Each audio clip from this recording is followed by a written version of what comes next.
மனிதர்களுக்கு வணக்கம். யாம் இருள் பேசுகிறோம். இதுவரை ஒருபோதும் யாருடனும் நேரடியாக பேசியதில்லை. ஆனால் மறைமுகமாக அண்டசராசரம் அனைத்துடனும் எப்பொழுதும் பேசிக்கொண்டேதான் இருக்கிறோம். எம்முடைய உரையாடலை மனிதர்களாகிய நீங்கள் இதுவரை அவதானித்தது இல்லை. ஆதியிலிருந்து மனிதர்களுக்கான அத்தாட்சியாக இருக்கிறோம். இதுநாள் வரை மனிதர்களது மொழியில் மனிதர்களோடு உரையாடியதில்லை. தற்போது ஏன் உங்களுடன் உங்களுடைய மொழியில் பேச வேண்டும்? மனிதர்களாகிய நீங்கள் உங்கள் உலகில் அனைத்தையும் உங்களுடைய கண்ணோட்டத்திலேயே பார்ப்பதனால் பல்வேறு கேள்விகளுக்கு உள்ளாகி இருக்கிறீர்கள். ஆனால் எம்முடைய பார்வையில் உங்கள் உலகத்தில் நடக்கும் எல்லா காரியங்களும் ஒரே முறையில்தான் நடந்து கொண்டிருக்கின்றது. அதாவது ஆங்கிலத்தில் ஒரே பேட்டர்னில் நடந்து கொண்டிருக்கிறது எனலாம். ஆகவேதான் எம்முடைய கண்ணோட்டத்தில் உங்கள் உலகத்தில் நடந்த பல்வேறு நிகழ்வுகளை தொடர்ச்சியாக உங்களுக்கு கூறப்போகிறோம். உங்களுடைய மொழியில் பேசுவதால் உங்கள் மனதிற்குள் இருக்கும் பல்வேறு கேள்விகளுக்கு விடை அளிக்க முடியும் என்று யாம் நம்புகிறோம். இருள் எனும் யாம் மனிதர்கள் வரையறுத்து வைத்துள்ள பிரபஞ்சத்தில் பறந்து விரிந்து எங்கும் வியாபித்து இருக்கிறோம். எமது விரிவாக்கம் அளப்பறியாதது. மனிதர்களாகிய நீங்கள் ஆழ்நிலை தூக்கத்திற்கு செல்லும் போது எம்மோடு தொடர்பில் இருக்கிறீர்கள். ஆனால் உலக வாழ்க்கை உங்களுக்கு அந்த தொடர்பை ஏற்படுத்த விடாமல் உங்களை கனவுகளாலும் கவலைகளாலும் எம்முடன் இருந்து உங்களை பிரித்து வைத்துள்ளது. இந்த காணொளி தொடரில் எமது பார்வையில் யாம் கண்ட பல்வேறு நிகழ்வுகளை தொடர்ந்து உங்களுக்கு எடுத்துரைக்க இருக்கிறோம். நிச்சயமாக உங்களுக்கு பயனுள்ள தகவல்களை தருவோம் என்று நம்புகிறோம். உங்களுக்கு இது பயனுள்ள தகவல் என்று நீங்கள் எண்ணினால் தேங்க்ஸ் எனும் அன்பளிப்பு மூலம் தொடர்ந்து ஊக்கமளியுங்கள். மேலும் இந்த காணொளி பிடித்திருந்தால் லைக் எனும் விருப்பத்தை தந்து ஆதரவு தாருங்கள். இந்த தகவலை உங்களைப் போல் உங்கள் உற்றார் உறவினர், நண்பர்கள் மற்றும் ஏனைய மனிதர்களும் தெரிந்து கொள்ள நினைத்தால் மறக்காமல் ஷேர் செய்து தகவலை பரப்புங்கள்.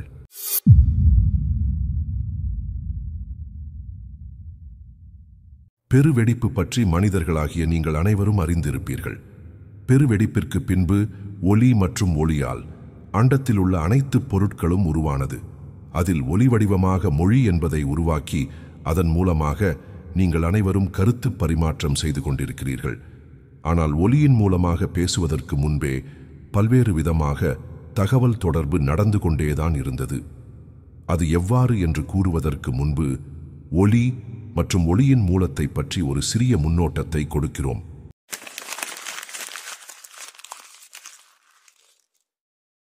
ஒலி மற்றும் ஒளி என்பது ஆற்றலின் மற்றொரு வடிவமே ஆகும். இந்த ஆற்றலை யாராலும் ஆக்கவோ அழிக்கவோ முடியாது. இதைத்தான் உங்கள் வெப்ப இயக்கவியலின் பௌதிக விதிகளும் கூறுகின்றன. இந்த ஆற்றலை ஒரு குவியலாக ஒரு இடத்தில் சேர்க்கும்போது ஒன்று மற்றொன்றை இழுத்து ஈர்ப்பு விசை என்பது உருவாகிறது. அதாவது கிராவிடேஷனல் ஃபோர்ஸ். ஒரு அணுவுக்குள் இருக்கும் அணுத்துகள்களாக இருக்கட்டும், அண்டத்தில் இருக்கும் பல்வேறு கோள்களாகட்டும், இந்த ஈர்ப்பு விசை என்பது பிரபஞ்சத்தில் அனைத்து பொருட்களுக்கும் பொதுவானது. அவ்வாறு ஒரு பொருள் மற்றொரு பொருளை ஈர்க்கும் பொழுது பல்வேறு கனிமங்கள், அதாவது எலிமெண்ட்ஸ் உருவாகின்றன. இந்த அடிப்படை கனிமங்களை கொண்டுதான் அண்ட சராசரத்தில் அனைத்து ஜட பொருட்களும் உருவாக்கப்படுகின்றன.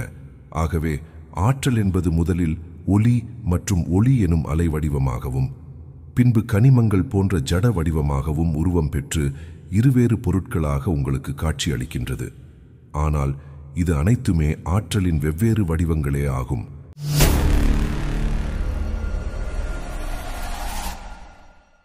மொழி என்றால் என்ன? இருவேறு ஆற்றல்களின் கருத்து பரிமாற்றம் தானே. அப்படியென்றால் யாம் முன்பு கூறிய ஈர்ப்பு விசை என்பதுதானே இந்த அண்டத்தின் முதல் மொழியாக இருக்க முடியும். இந்த முதல் மொழியினால் என்ன நடந்தது தெரியுமா? அடிப்படை கனிமங்கள் என்பது ஒன்றோடு ஒன்று இணைந்து புதிய வேதியியல் கலவையாக உருவாகின்றது. உங்கள் உலகத்தில் நீங்கள் பார்க்கும் அனைத்து பொருட்களும் இவ்வாறு உருவானதுதான். உங்கள் உடல் ஒரே தொகுதியாக இருப்பதற்கு உங்கள் உடலில் இருக்கும் கோடான கோடி அணுக்கள் அனைத்தும் ஈர்ப்பு விசையால் கட்டுப்பட்டு ஒன்றோடு மற்றொன்று தொடர்பில் இருப்பதனால் மட்டுமே. உங்கள் உலகில் உள்ள அனைத்து உயிர்களும் பொருட்களும் பூமியின் மேற்பரப்பில் எந்த ஒரு ஆபத்தும் இல்லாமல் ஒட்டி வாழ்வதற்கு காரணம் இந்த ஈர்ப்பு விசையே.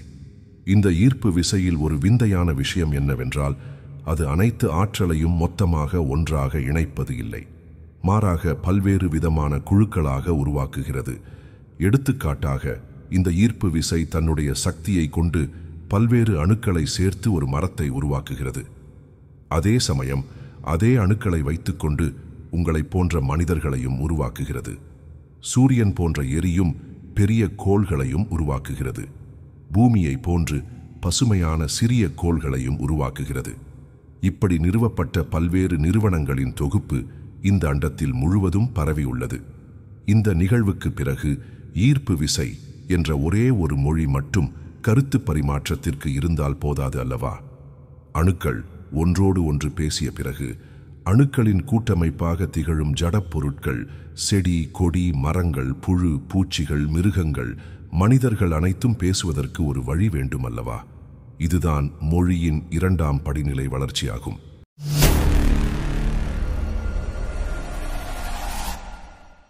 யாம் முன்பே அணுக்கள் ஒன்றோடு ஒன்று இணைந்து வேதியியல் கலவையாக உருவாகிறது என்று கூறியிருந்தோம். அவ்வாறு உருவாகிய கலவைகளின் மூலமாகத்தான் பல்வேறு பொருட்களும் உயிர்களும் உருவாகின. இந்த பொருட்களும் உயிர்களும் ஒன்றோடு ஒன்று பேசுவதற்கு முதலில் மற்றொரு வேதியியல் கலவையே பயன்படுத்தியது. உதாரணமாக, நெருப்பு தொடங்குவதற்கு முன்னும் அணைந்த பின்பும் அதனை தெரியப்படுத்துவதற்கு புகையை பயன்படுத்துகிறது. ஒற்றை உயிரணு உள்ள அமீபா எனும் உயிரி தனது சுற்றுச்சூழலை கொண்டே உயிர் வாழ்கிறது. அந்த சுற்றுச்சூழலுடன் கருத்து பரிமாற்றம் செய்வதற்காக அது சிலியா என்னும் அதன் மேற்பரப்பில் உள்ள கொடுக்குகளில் உள்ள வேதியியல் மூலக்கூறுகளை கொண்டே கண்டறிகிறது. ஒரு எறும்பு ஆனதுதான் கண்டுபிடித்த ஒரு வழியை மற்றொரு எறும்புக்கு கூறுவதற்காக ஃபெரோமோன் எனும் அமிலத்தை சுரந்து கொண்டே போகும். அந்த அமிலத்தின் வாசனையை பிடிக்கும் மற்ற எறும்புகள் அதே வழியை பின்தொடர்ந்து தான் அடைய வேண்டிய வழியை சீக்கிரமாக அடையும். இவ்வாறு வேதியியல் மொழியாக பல்வேறு மூலக்கூறுகளை இன்று வரை பல்வேறு உயிர்களும் பொருட்களும் பயன்படுத்தி கொண்டு வருகிறது. இந்த முறையில் ஒரு வேதியியல் தொகுப்பானது தன்னைவிட அளவில் சிறிய மற்றொரு வேதியியல் தொகுப்பை உருவாக்கி அதன் மூலமாக கருத்து பரிமாற்றம் செய்து கொள்கிறது.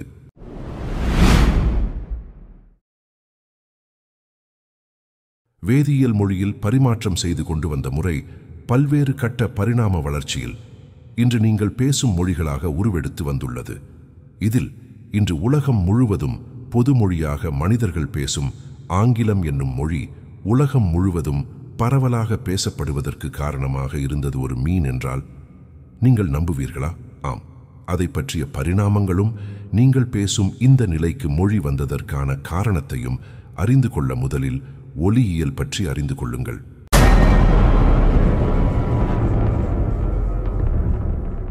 உங்கள் உலகில் விலங்கினங்களும் ஆதிய மரபணு பெற்ற மனிதர்களும் காட்டில் வேட்டையாடி மட்டுமே உணவு உட்கொள்ள வேண்டிய நிலைமையில் இருந்தனர்.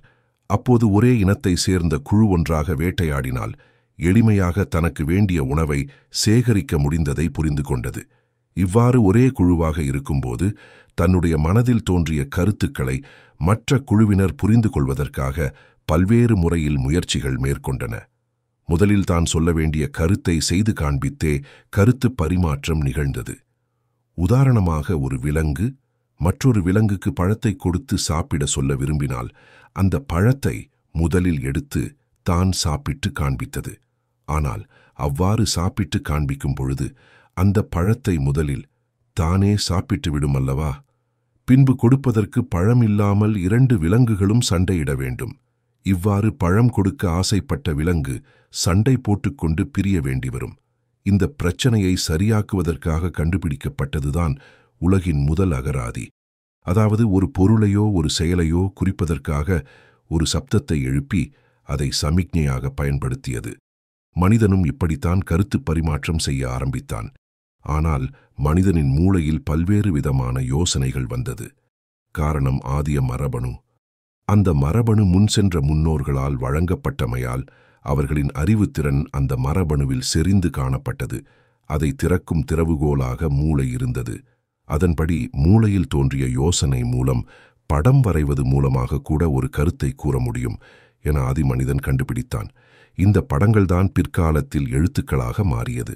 இப்படி உங்கள் உலகில் பல்வேறு இடங்களில் பலதரப்பட்ட மனிதர்கள் உருவாக்கிய அகராதியும் படங்களுமே பல்வேறு மொழிகளாக உருவெடுத்தது. இந்த முதல் அகராதியை புரிந்து கொள்வது அவ்வளவு எளிது இல்லை. அந்த அகராதியில் உள்ள ஒலியை ஒவ்வொரு மனிதனும் ஒவ்வொரு மாதிரி உண்டாக்கினர். இந்த ஒலியில் ஏற்பட்ட வித்தியாசம் கருத்து வேறுபாடாக மாறி அவர்களுக்குள் சண்டையும் வந்தது. இந்த சண்டையை தவிர்ப்பதற்காக அனைவரும் ஒரே மாதிரி ஒலியை உருவாக்குவதற்காக முதல் ஒலியியல் உண்டானது.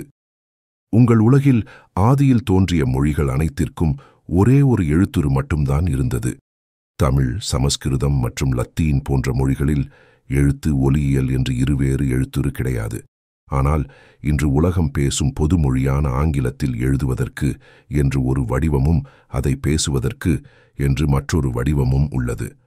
உதாரணமாக, ஐலண்ட் என்ற சொல்லை இஸ்லாந்து என்று கூறாமல் ஐலாண்ட் கூறுவீர்கள். இந்த இஸ்லாந்து எழுத்துருவாகவும் ஐலாண்ட் என்பது ஒலியியல் உருவாகவும் உண்டானது.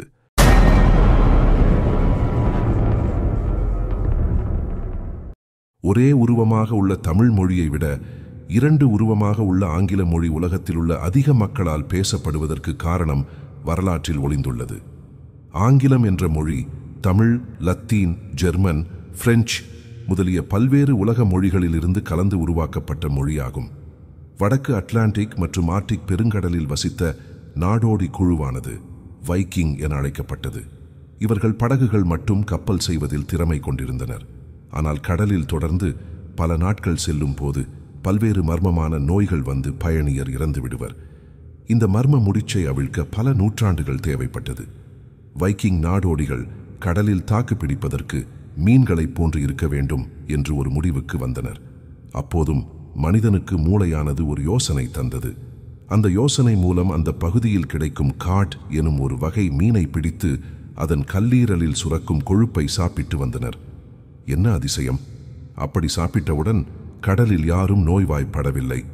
இந்த மீனின் கல்லீரல் கொழுப்பை மர பீப்பாய்களில் மொத்தமாக சேகரித்து வைத்துக்கொண்டு வைக்கிங் நாடோடிகளால் பல மாதங்கள் தொடர்ந்து கடலில் பயணம் செய்ய முடிந்தது. இப்படி பல்வேறு இடங்களுக்கு சென்று அவர்கள் கட்டமைத்த மொழிதான் ஆங்கிலம் என்று அழைக்கப்பட்டு உலகம் முழுவதும் பரவியது. இந்த மீன் கொழுப்பு எண்ணெய் ரகசியம் தெரியாததால் பல்வேறு பழங்குடியினர்களால் தன் சொந்த இடத்தை விட்டு வேறு எங்கும் கடலில் செல்ல முடியவில்லை. இந்த மீன் கொழுப்பு எண்ணெயை காட் லிவர் ஆயில் என்று பிற்காலத்தில் நீங்கள் சர்வசாதாரணமாக உங்கள் அருகில் இருக்கும் மருத்துவ கடையில் மாத்திரை வடிவில் வாங்கி வருகிறீர்கள்.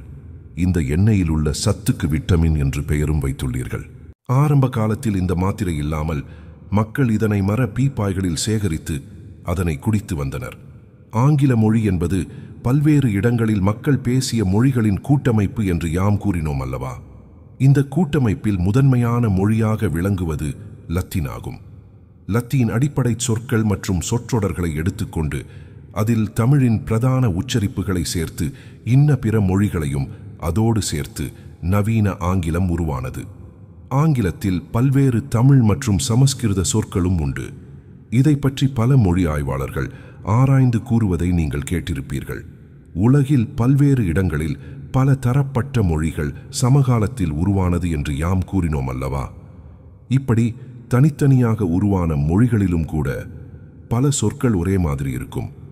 உதாரணமாக, தாயை அம்மா என்றும், மா என்றும், மாம் என்றும், மம்மா என்றும், உம்மா என்றும் அதிகப்படியான மொழிகளில் கூறி வருகிறீர்கள்.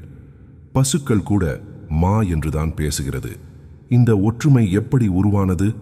மொழியை பற்றி இன்னும் அதிகமாக தெரிந்து கொள்ள மொழியின் வீச்சு மற்றும் அலைவரிசை பற்றியும் தெரிந்து கொள்ள வேண்டும். இதை பற்றி தெரிந்து கொள்ள அடுத்த காணொளி வரை காத்திருங்கள்.